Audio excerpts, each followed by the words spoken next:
Assalamualaikum friends, welcome back to Fatma's classroom and I'm back with to build a fire.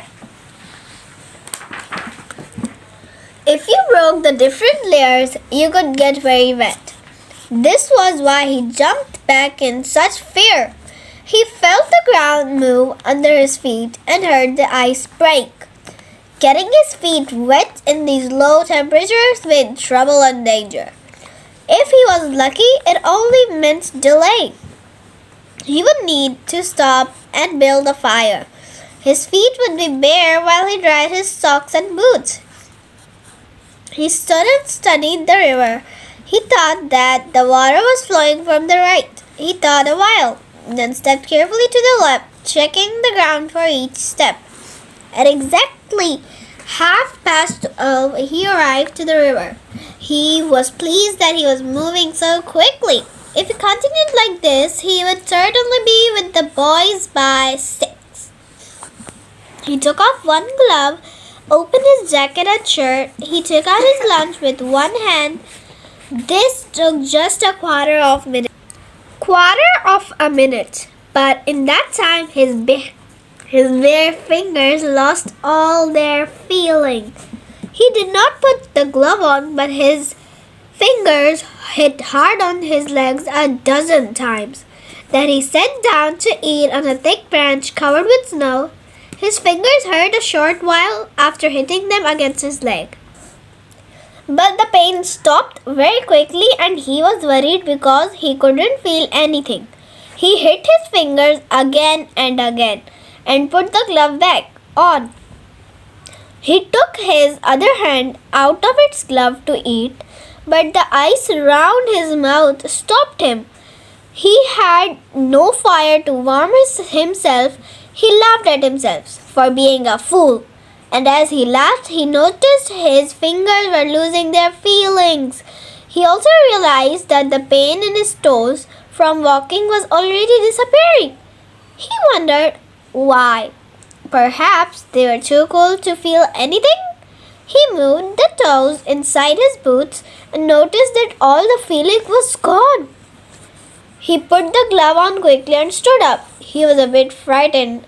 He walked up and down until the pain returned to the feet. It certainly was cold, was his only thought. He walked up and down, jumping and waving his arms until he got warmer.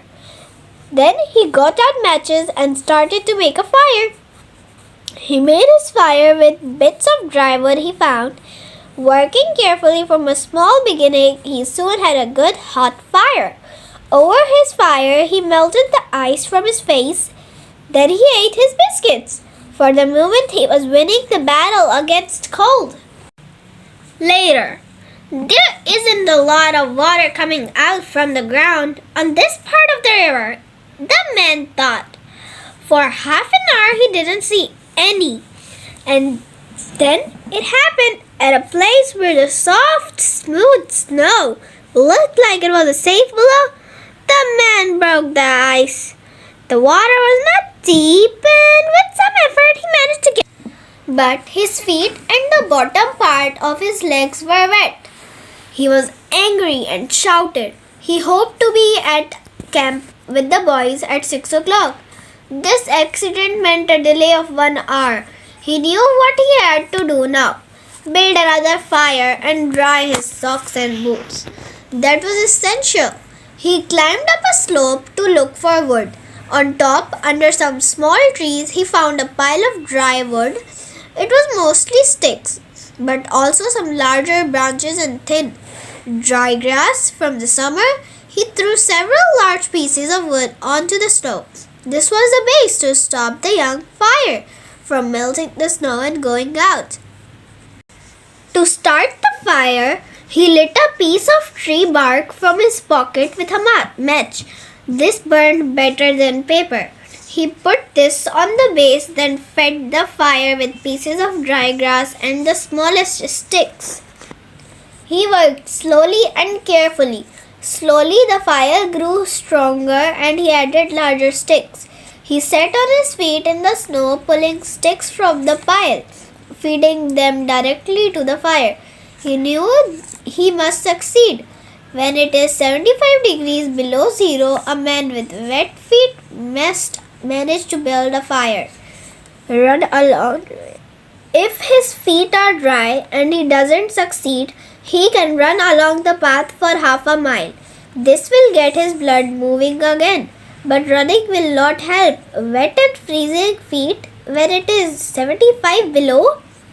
Already, he couldn't feel anything in his feet. To build the fire, he had to take off his gloves, and his fingers quickly lost all feeling too.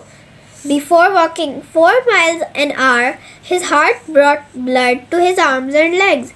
But now that he wasn't walking, all this happened more slowly. His hands and feet were in trouble first.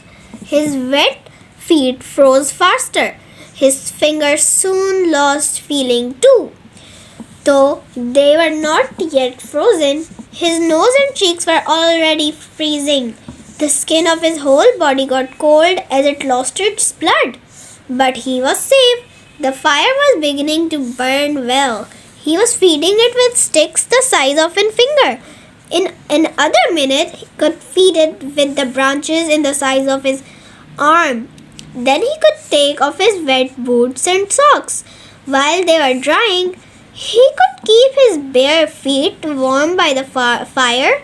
The fire was a success. He was safe. He remembered the advice of the old man and smiled. The old man said, very seriously, that no one must travel alone in this region after the temperature reached below 50. Well, here he was. He had an accident. He was alone, but he had saved himself. So friends, this was the story of To Build a Fire. If you like this story, please like, share and subscribe. I'm going to upload more. Till then, wait and like, share and subscribe.